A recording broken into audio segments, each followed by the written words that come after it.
Assalamualaikum warahmatullahi wabarakatuh. Allahumma sholli ala Sayyidina Muhammad wa ala ali Sayyidina Muhammad. Pemirsa yang dirahmati Allah, marilah kita simak ceramah dari Kiai Haji Abdullah bin Nastiar dengan tema ketika orang yang berdosa lebih baik dari orang yang bertakwa tetapi ujub. Sebelumnya marilah kita perbanyak sholawat minimal 1000 kali sehari agar hidup kita penuh barokah dan mendapatkan syafaat kelak. Jangan lupa berikan dukungan kepada channel kami dengan memberikan super thanks seikhlasnya. Marilah kita doakan semoga Ajim sekeluarga dan para penonton YouTube ini diberikan kesehatan dan diberikan kebahagiaan dunia dan akhirat. Selamat menyaksikan. Bismillahirrahmanirrahim. Assalamualaikum warahmatullahi wabarakatuh. Alhamdulillahirabbil alamin. Alhamdulillahilladzi anzala sakinah fi qulubil mu'minin liyazdadu imanan ma'a imanihim. Allahumma shalli ala Muhammad wa ala alihi wa ashabihi ajma'in. Kita mengulas sedikit yang sebelumnya 104. Bismillahirrahmanirrahim. Kitab Al-Hikam nomor 104. Innama yu'limukal man'u li'adami fahmika 'anillahi fihi. Sesungguhnya sebab terasa pedihnya tidak terkabulnya keinginan kepadamu karena engkau tidak mengerti hikmah rahmat Allah dalam penolakan tersebut. Jadi sudah pernah kita bahas, kalau terkabul keinginan kita, Allah menunjukkan kasih sayangnya. Kalau keinginan kita tidak terjadi, Allah menunjukkan kekuasaannya. Karena sebetulnya keinginan kita terkabul itu lebih besar karena rahmat Allah saja. Kalaupun kita bisa ikhtiar, pasti ikhtiar juga dengan pertolongan Allah. Tidak ada daya, tidak ada upaya kecuali dengan pertolongan Allah. Dosa kita, maksiat yang kita lakukan sangat banyak, seperti sholat asar barusan. Lebih mengharapkan mana sholat asar barusan? Lebih mengharapkan terkabulnya doa atau diampuni Allah dari sholat kita barusan? Kita lebih mengharapkan ampunan Allah karena kita tidak khusyuk sholatnya. Seperti kita menghadap atasan lalu ngomong ngelantur, kelakuan ngelantur. Lebih banyak mana yang kita inginkan? Lebih ingin naik pangkat atau tidak dipecat? Jawab, tidak dipecat. Toh sholat kita kurang bagus, terus kita doa, terus Allah memberi, itu lebih besar karena rahmat Allahnya. Karena seperti kita kalau mau hitung-hitungan, apa yang bisa kita andalkan? Sholat kita jarang khusyuk, ibadah kita jarang benar, sedang dosa kita sangat banyak, setiap waktu bertambah. Nah, pada waktu Allah tidak mengabulkan yang kita inginkan, sebetulnya perih atau tidak perih, kecewa atau tidak kecewa, tergantung tingkat kita mengerti, memahami hikmah dari Allah. Jadi kalau kita sudah husnuzon kepada Allah, hilang itu kepedihan tuh. Kalau kita berbaik sangka kepada Allah bahwa Allah berbuat pasti yang terbaik untuk kita walaupun tidak sesuai dengan keinginan kita, maka pedih itu hilang. Jadi jelasnya pedih itu karena tidak mengerti lah kepada kebaikan Allah Subhanahu wa ta'ala di balik penolakannya. Masih ingat cerita tentang yang mau menikah batal? Ada dua pasang calon mempelai sudah siap menikah, tinggal akad, dua-duanya batal, tidak jadi dua pasang ini. Yang satu stres luar biasa, orang tuanya marah-marah, calonnya juga menderita, menangis, histeris. Tapi yang satu lagi tidak stres, bahkan sujud syukur. Kenapa kejadiannya sama tapi beda? Tergantung sejauh mana meyakini bahwa takdir tidak jadinya ini merupakan karunia Allah. Tidak tahu, siapa tahu nikah terus teraniaya. Bukankah menjelang menikah istiqoroh? Kalau baik untuk dunia, baik untuk akhirat, untuk agama, baik akhirnya, maka mudahkan. Kalau tidak baik, jangan. Kenapa dibatalkannya sesudah menjelang nikah, tidak dari awal? Mungkin Allah akan memberikan pahala lebih, mungkin ada rezeki catering yang harus sampai dulu, ya sudahlah. Tapi gimana, sudah bayar ini bayar itu, ya sudahlah, perkara dunia itu kecil. Tidak boleh duniawi membuat sedih, jengkel, marah. Kalau sudah bukan rezekinya pasti akan pergi. Kalau masih bisa diurus, urus. Kalau tidak bisa dikembalikan, ya sudah, masih ada rezeki yang lain. Jadi orang-orang yang yakin Allah itu maha sempurna, maha baik, maha adil, maha bijaksana, walaupun tidak terjadi yang kita inginkan, tetap senang saja. Wallahu ya'lamu wa antum la ta'lamun. Allah maha tahu, kalian tidak tahu. Lengkapnya Al-Baqarah 216. A'udzubillahi minasyaitonirrajim. Wa asa an takrahu syai'an wa huwa khairul lakum wa asa an tuhibbu syai'an wa huwa syarrul lakum wallahu ya'lamu wa antum la ta'lamun. Boleh jadi engkau tidak suka padahal baik menurut Allah bagimu, dan sebaliknya boleh jadi engkau suka padahal buruk menurut ilmu Allah. Allah maha tahu, kalian tidak tahu. Makanya tidak penting keinginan kita tercapai tentang duniawi ini. Yang terpenting adalah apa yang terbaik menurut Allah, karena yang baik menurut kita belum tentu baik menurut Allah Subhanahu wa ta'ala. Itu kajian yang lalu. Sekarang 106. Bismillahirrahmanirrahim. Kitab Al-Hikam nomor 106. Ma'siyatun awrathat dhullan wa iftiqaran khairun min ta'atin awrathat 'izzan wa istikbaran. Ini terjemahnya begini. Tergelincir berbuat dosa, lalu menimbulkan orangnya jadi tersungkur, jadi rendah diri di hadapan Allah dan menghibah rahmat Allah. Ini gara-gara dia tergelincir lalu menjadi tersungkur, rendah diri dan jadi terus memelas, menghibah rahmat Allah. Itu lebih baik, kata ini ya Imam Abdullah, daripada taat yang membangkitkan ujub dan takabur. Ini bukan maksiatnya yang baik, tapi efek dari maksiat yang dilanjutkan dengan tersungkurnya, merasa rendah dan mengharapkan ampunan Allah. Itu lebih baik keadaan tersungkur itu daripada orang yang berbuat taat tapi jadi ujub takabur. Tolong ini bijaksana ya menyikapinya. Oh kalau gitu saya mending maksiat aja tersungkur. Nah, salah. Salah satu ciri orang takwa itu bukan tanpa dosa, hadirin. Ingat baik-baik ya.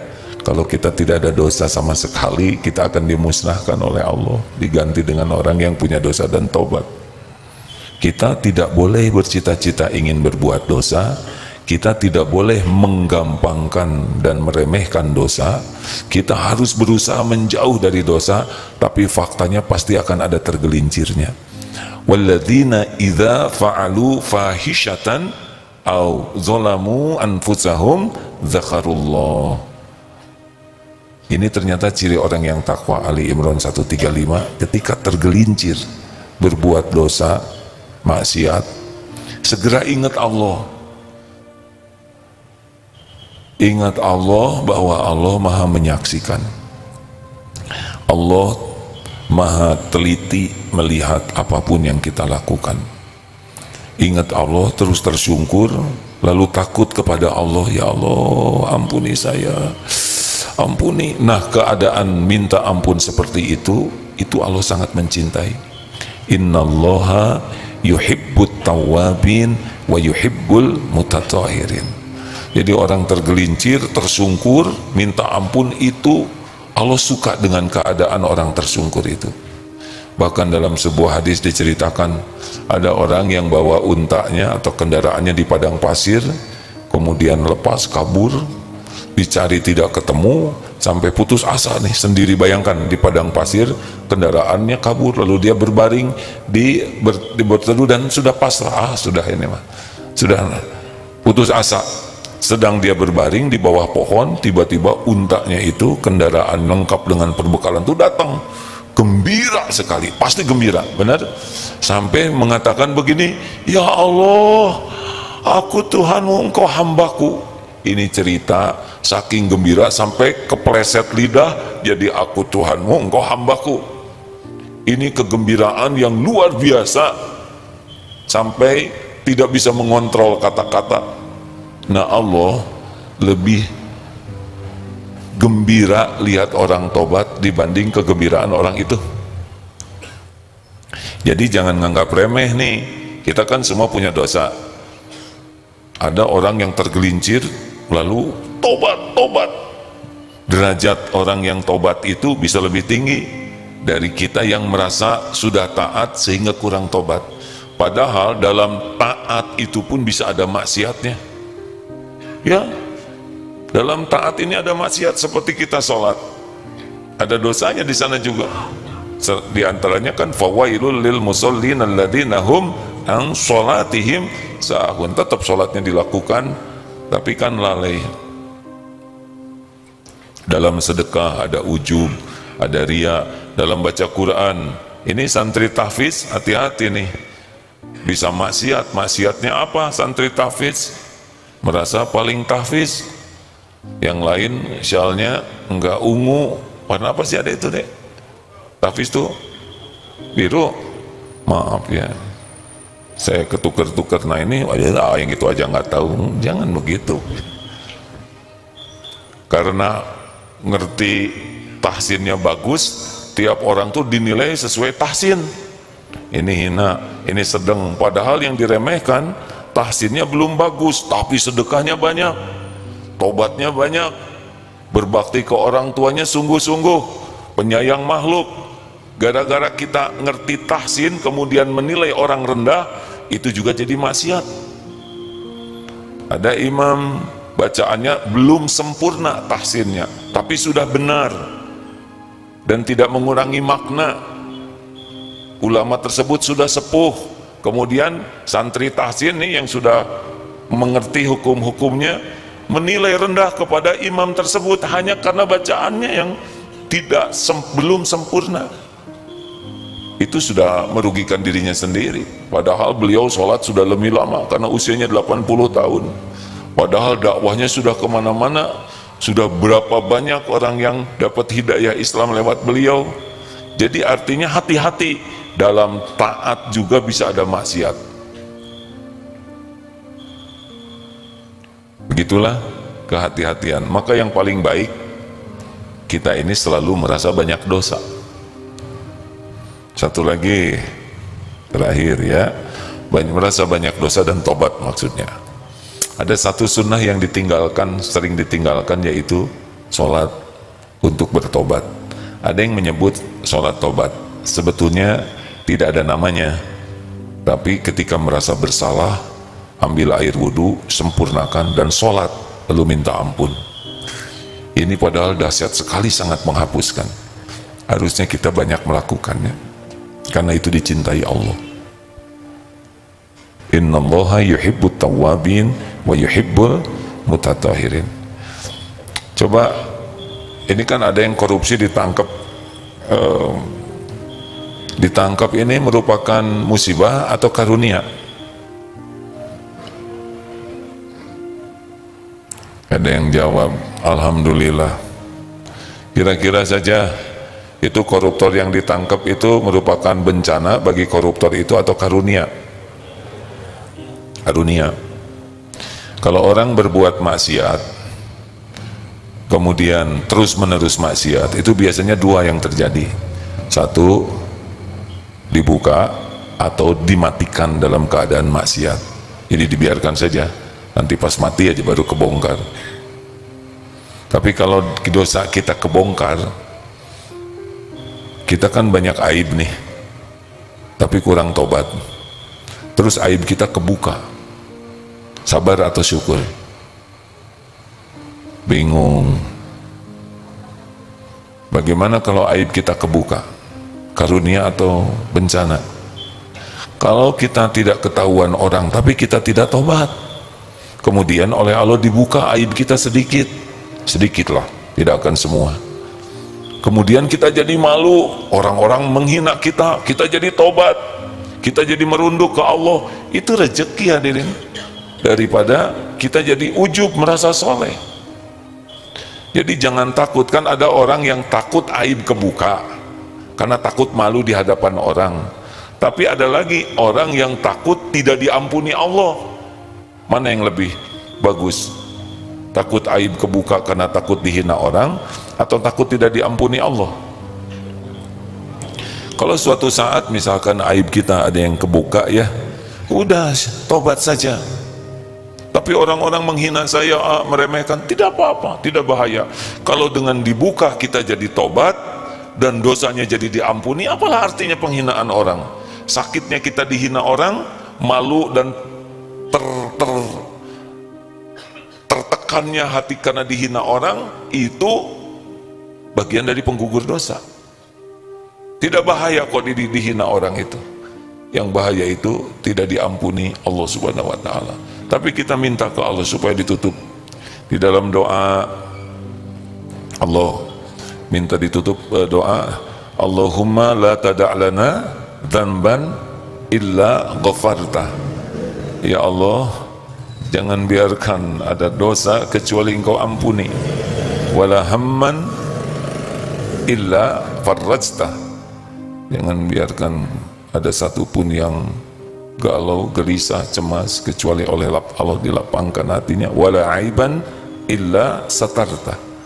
Jangan biarkan ada aib kecuali Engkau tutupi. Wala dainan illa qadaita. Jangan biarkan utang kecuali oleh Allah dibayarkan, dilunasi. Wala saqaman atau maridon illa syafaita. Tidaklah ada yang sakit kecuali Allah sembuhkan. Itu doa yang sangat lengkap. Harusnya Ramadan ini banyak doa itu. Nah, jadi kalau nanti kita tergelincir, segera saja tobat, ya. Bagus kalau ambil air wudhu yang bagus, kemudian sholat tobat. Itu mungkin tergelincirnya sedikit, tapi sholat itu bisa menghapus yang lain-lainnya.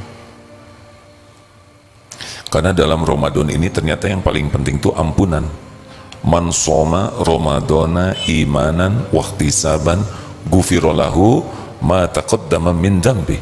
Barang siapa yang saum di bulan Ramadan benar-benar karena yakin ini perintah Allah dan ini yang terbaik bagi kita, dan tidak mencari apapun dari saum Ramadan ini kecuali ridho Allah, habis itu dosa. Kenapa? Ternyata dosa, karena dosa yang membuat kita teraniaya. Coba doa Lailatul Qadar, Allahumma innaka afuwun tuhibbul afwa fa'fu anni.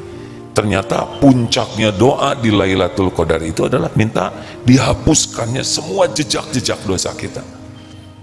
Yang dapatkan ilmunya, Allahumma innaka afuwun, ya Allah sesungguhnya Engkau maha pemaaf. Jadi al-afu itu adalah seperti jejak kaki di padang pasir dihembus oleh angin, tidak ada jejak sama sekali. Kalau ditutupi itu masih ada tapi tidak kelihatan. Tapi al-afu, doa Lailatul Qadar itu membuat tidak ada jejak. Kita terkenal sekarang ada jejak digital, ya. Gak bisa enggak, saya juga punya jejak digital. Ini ada jejaknya nih, walau diakalin. Tapi dengan doa Allahumma innaka afuwun itu tidak bisa. Tapi ada oleh Allah, nanti dibuat tidak kelihatan. Tidak hanya di dunia, sampai di akhirat nanti tidak ada jejaknya. Makanya orang yang dapat Lailatul Qadar itu benar-benar seperti pohon dicabut sampai ke akar-akarnya, tidak tersisa lagi. Kalau dengan Ghafurur Rahim ditutup, orang tidak bisa lihat. Kalau kita istighfar terus, nanti di yaumul akhir kita tetap ketemu dengan dosa, walaupun orang lain tidak lihat dosa kita. Seperti ada tabir, tapi kan malu kita, dosa kita dilihat Allah, malulah kita ketemu dengan dosa sendiri. Tapi kalau al-afu nggak ada. kesini nih, ternyata Ramadan itu karunia Allah yang besarnya itu adalah dihilangkan dosa-dosa yang lalu. Terima kasih. Ada yang akan bertanya? Ya, bisa dibantu? Ya, boleh. Ustaz Dery mau bertanya atau menjelaskan? Bertanya. Bismillahirrahmanirrahim. Assalamualaikum warahmatullahi wabarakatuh. Terima kasih ya atas penjelasannya. Mohon bertanya, bagaimana seandainya ketika melakukan dosa dan maksiat, kemudian bertaubat, setelah itu melakukan lagi, kemudian bertaubat, melakukan lagi. Nah, apakah tidak apa-apa begitu, Pak? Tidak boleh. Pakai tidak saya tidak boleh mengatakan tidak apa-apa. Tidak boleh. Maksiat tobat. Kita harus berusaha untuk tidak maksiat. Tapi kalau tergelincir lagi, tobat lagi. Karena setan tidak akan pernah berhenti untuk menggelincirkan kita. Yang penting bagian dari tobat itu adalah menyesal, minta ampun dan berhenti dari maksiat itu. Dan tidak ada terpikir rencana untuk berbuat maksiat, toh tergelincir lagi. Nah, tapi sebab-sebabnya kita atasi tidak. Misal begini, kita punya HP, dan di HP itu peluang maksiatnya ada. Kita minta ampun, ya Allah saya mohon ampun, mata berzina, melihat yang tidak halal, ampun ya Allah. Tapi tidak berusaha diblok atau tidak berusaha dihindari. Kalau YouTube ada yang ngaconya, misalkan iklannya kita pasangkan algoritma itu akan menunjukkan yang biasa kita lihat ya. Kita buat algoritmanya yang benar-benar banyak yang manfaatnya. YouTube, medsos itu udah qadarullah hadirin. Itu bikinan hakikatnya Allah juga yang menakdirkan kita ada di zaman ini. Dan itu seperti pisau bermata dua. Kalau kita pakai yang baik banyak manfaat, saya tidak bisa, saya senang juga membuka YouTube yang berisi ilmu yang bisa nambah iman, nambah itu iman. Banyak ulama yang hanif, ulama yang terpelihara dari kesia-siaan kata-katanya bisa didapat di sana. Tapi maksiatnya juga banyak. Dan nafsu ke HP ini lebih suka lihat maksiatnya. Nafsu itu lebih cenderung melihat maksiat. Makanya kalau ada a'udzubillahi minasyaitonirrajim, di skip ya. Nafsu tidak suka dengar Quran.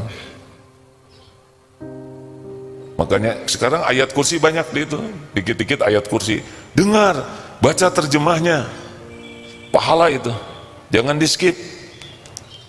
Kalau baca Quran kecenderungannya nafsu tidak suka, padahal itu yang jadi pahala. Nah, cegah semua jalan untuk berbuat maksiatnya. Ya, silakan. Lanjut. Ada? Ya Pak. Ikhtiar.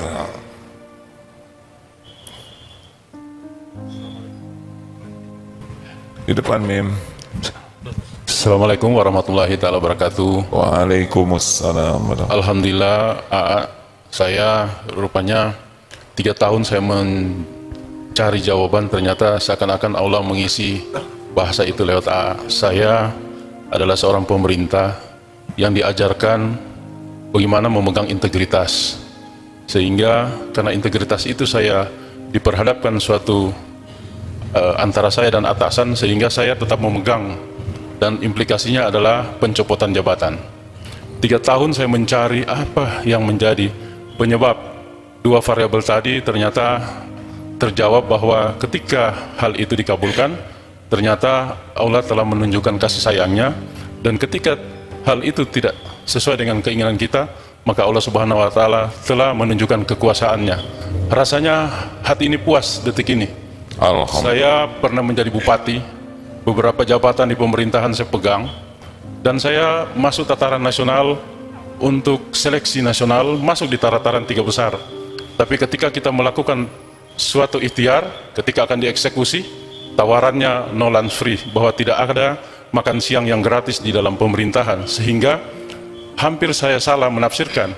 Kemarin-kemarin saya menyatakan bahwa di dunia ini tidak ada tempat bagi orang yang jujur. Tapi ketika saya mendengar tausiah tadi ini, luar biasa. Saya senang dan makin tegar kehidupan ini. 3 tahun saya dinonjobkan, ternyata Allah Subhanahu wa Ta'ala memberikan jawaban. Saya mohon kepada teman-teman yang hadir di ini, inilah tausiah emas bagi saya yang rupanya terjawab. Saya dari Sulawesi yang berangkat untuk mencari jawaban-jawaban itu dari beberapa orang. Ternyata hari ini saya, alhamdulillah, terima kasih penyegaran dan tegar saya. Alhamdulillah. Bayangkan saya penemu nasional dalam satu organisasi dan sekolah tertinggi di pemerintahan sampai Kosol, bahkan sampai S3. Jawaban itu saya tidak dapat. Karena kenapa? Saya melakukan tes nasional dengan ranking yang luar biasa, tapi ketika dieksekusi kita harus memberikan sesuatu. Walaupun itu saya mampu, tapi tidak bisa saya memberikan itu, karena kalau kita membeli satu jabatan, maka itu jabatan itu akan ditolak oleh langit dan tidak akan direstui oleh bumi. Alhamdulillah, terima kasih. Assalamualaikum warahmatullahi wabarakatuh. Pak, seharusnya saya ini hari ini berada di Malaysia, tetapi karena ilmu ini harus sampai kepada Bapak, maka saya sampai tertunda pulang ke sana hanya untuk menyampaikan yang Bapak cari selama 3 tahun. Gitu, Bapak pergi dari sana, saya harusnya pergi dari sini, tapi jadi ketemu.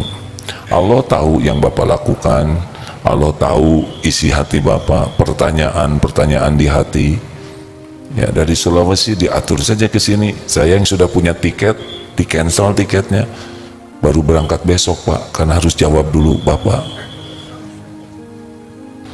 Sebetulnya bukan hanya Bapak, ini juga wajah-wajah banyak masalah.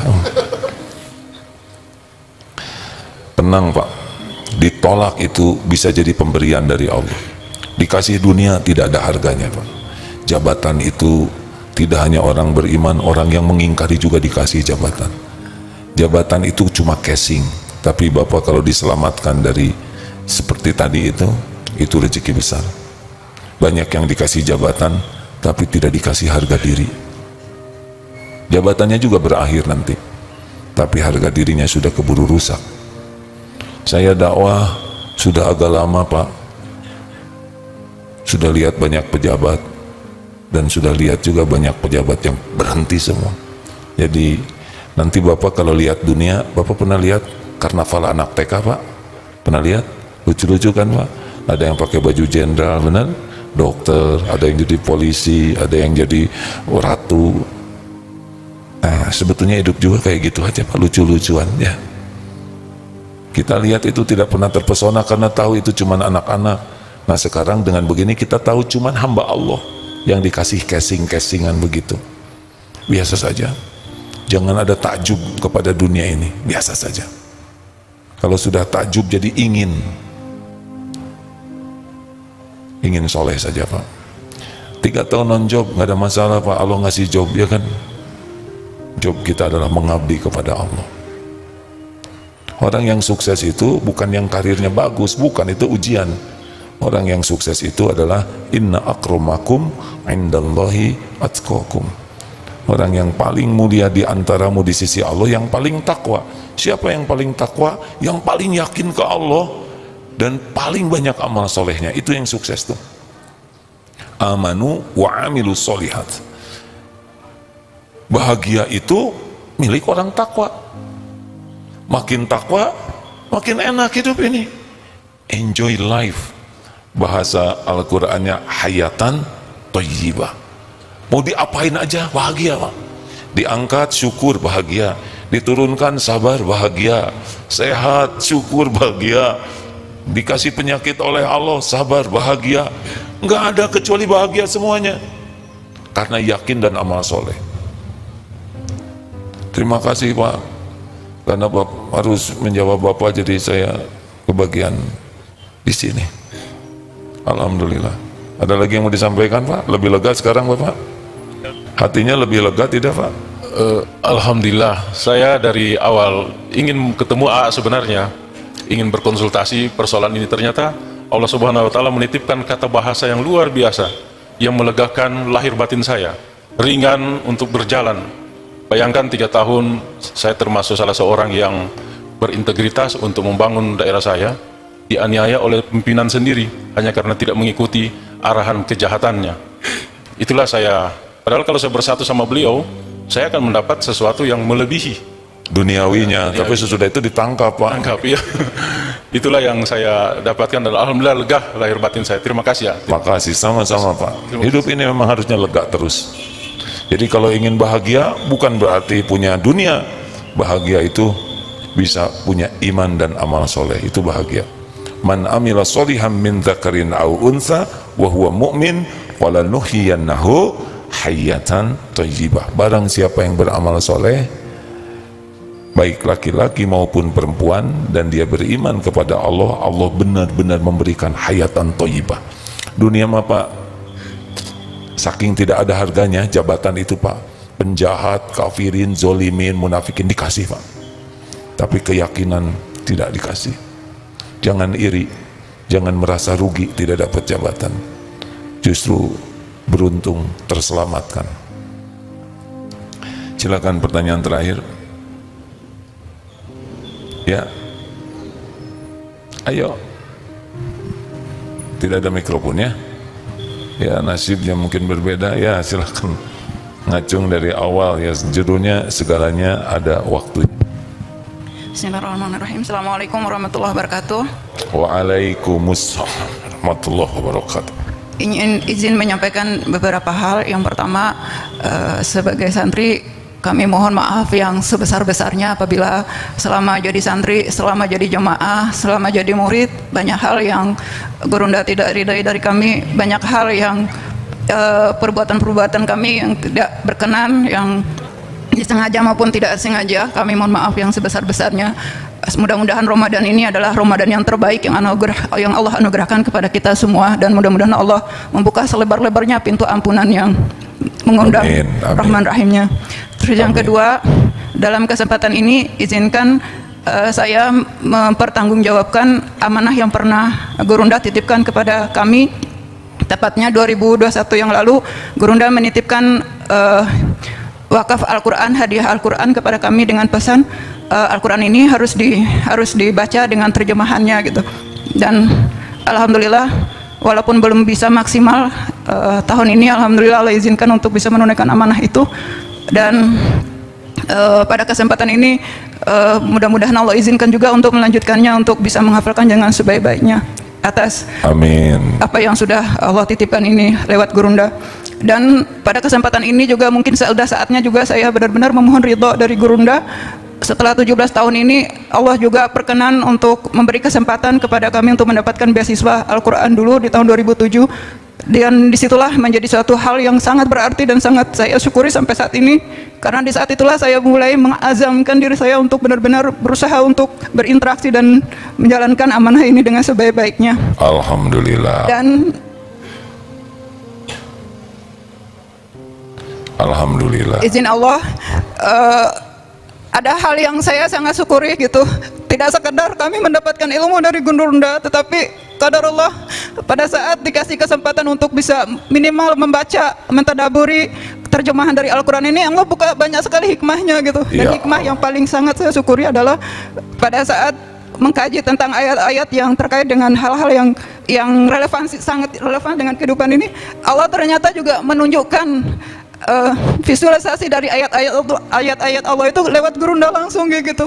Alhamdulillah. Misalnya, ya, cukup ya, udah terima kasih ya, sudah cukup, terima kasih. Kenapa jadi bengong semua? Terima kasih. Ada lagi pertanyaan? Cukup. Nah, PR-nya, Ramadan adalah bulan berinteraksi dengan Al-Quran. Tidak hanya membaca dan menghafal, tapi bulan Ramadan, bulan memahami Al-Quran, dan bulan berusaha mengamalkannya. Kalau membaca dapat pahala, kebaikan. Kalau memahami dapat hidayah. Jadi usahakan khatam terjemahnya juga. Setuju? nikmat. Sehari baca 1 juz Al-Qur'annya, 1 juz terjemahnya juga, jadi 30 hari nanti hatam. Bapak Ibu akan merasakan kenikmatan lebih berinteraksi dengan Al-Quran kalau kita lebih paham, lebih seru, lebih mengerti, dan lebih menggugah diri kita. Membaca Al-Quran tanpa paham saja sudah berpahala, tapi kalau dengan paham akan ada cahaya. Pastikan khatam terjemahnya juga ya. Makin sering khatam Quran dengan terjemahnya, yakin berbeda.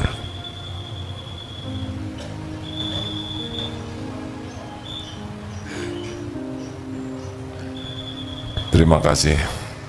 Ada santri baru ya? Oh iya. Karena santri lama pasti tidak berani ngobrol. Santri baru malah nanya, itu siapa? Kata yang lagi banyak bicara. Ya, Ramadan tidak boleh mudah tersinggung, tidak boleh mudah jengkel.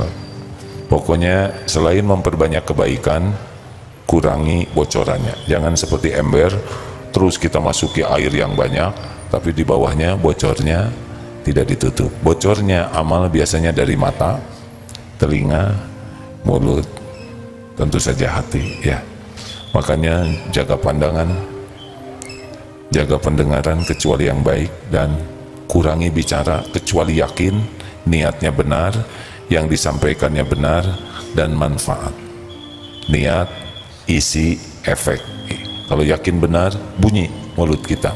Kalau tidak yakin, diam saja. Lebih baik istighfar.